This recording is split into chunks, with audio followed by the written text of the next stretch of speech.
You've been posting on LinkedIn. You've been consistent. You're not saying nonsense, okay? You're sharing real insight. But still, there's no trust. People aren't reaching out. Your likes don't turn into leads. You're being seen, but not believed. If that's you, don't worry, all right? You're not broken. You're just making a very common mistake. You're using your posts for attention, but not for trust. So let's fix that, all right? Part 1, visibility does not equal credibility. We live in a world that's obsessed with impressions. This post got 50K views. I'm going viral. Engagement is up 200%. Okay, but here's the truth. Visibility without trust is worthless. And LinkedIn is especially sensitive to this. Why? Because LinkedIn is a trust platform. It's not necessarily a content platform. People come to LinkedIn for credibility, reputation, decision-making insights, high trust referrals, all right? That's not TikTok energy. That's business energy. So the question isn't necessarily how many views did this get? It's did the right person read this and think I trust them with my money? Part 2, the 5 reasons that your posts aren't building trust.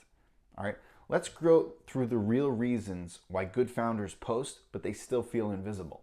First of all, you're posting for your peers and not your buyers. All right, a lot of founders, they post to impress their network, but their actual buyers are confused. If your posts sound like, this insight hit hard today, just closed the deal, grateful, execution over ideas always. All right, that's content for your ego, not necessarily your audience. Instead, write like you're talking to your best fit client before they even hire you. 2, you're sharing ideas but not perspective. There's a difference between information and point of view. Anyone can repost an idea, but only you can say why that idea matters, what it means, and where people go wrong. Thought leadership does not equal thoughts. It's leadership in how you think. Here's an example. Everyone's talking about growth, but no one's asking if they actually want to grow. Most founders I meet are chasing more. The ones I work with are building enough. You see, that builds trust. 3, you're not showing your framework. Trust comes from structure.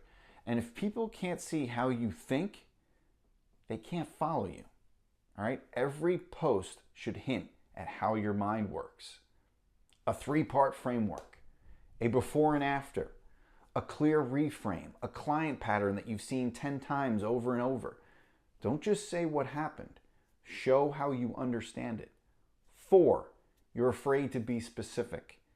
Vague content is easy to like, but it's hard to trust. Okay? Specific content narrows your audience, but it deepens your credibility. All right, here's bad. Great leaders know how to adapt. Better, when a founder exits, the first identity crisis shows up at month 4. Here's what it looks like and how I help them through it. See the difference? Now I trust you. Now I believe that you've been there. 5, you don't sound like a person. This is a quiet one, but it's big.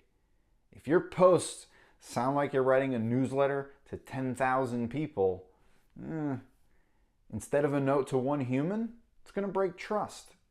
Trust building content sounds human. It's not perfect. It has rhythm, voice, texture. Think of it as this, all right? A conversation with one person who needs you, even if they don't know it yet. Part 3, the trust content flywheel. Let me show you how I think about content that builds trust over time. All right, there's 4 types that I rotate through. First one, perspective posts. Your take on the industry, the buyer, the status quo. Second, clarity posts. You explain something confusing in a clear, sharp way. 3, proof posts. You show a transformation, a client win, or a before and after. And 4, invitation posts. You tell people what you offer, who it's for, how to connect. Each of these builds trust in a different way. One shows that you're thinking. One shows that you're clarity. One shows your results. One shows your presence. You don't need to post every single day, but each post should do one of these jobs pretty well. Part 4, what trust feels like in the feed. When you get this right, people won't always engage, but they'll do something a little bit better. They'll click your profile. They'll read more of your posts silently. They'll follow you quietly for months. Then they'll reach out one day with something like this. I've been following you for a while. I think I'm ready to talk, right? That's the signal. That's what we're building. This isn't performance. It's not performance marketing. This is presence marketing. Part 5, what to shift this week. Here's a calm challenge for you, okay? This week, post 2 things. 1, a short post that shares a specific belief about your work. 2, a longer post that explains a common mistake that you help people fix and how. Then go back and read your last 10 posts. Ask yourself, would a buyer understand what I do? Would they feel that I understand them? Would they trust me to help them? If not, then it's time to recalibrate. Okay? LinkedIn, it's not really about posting, it's about trust. And trust is earned through clarity, okay? Consistency, point of view, relevance, humanity. If you've been posting and wondering why it's not really working at this point, maybe it is, just not on the surface yet, okay? Keep showing up, sharpen your signal, say what only you can say, and let the trust compound, one post at a time. You guys got this. And if you don't, subscribe to this channel because I'm posting every single day.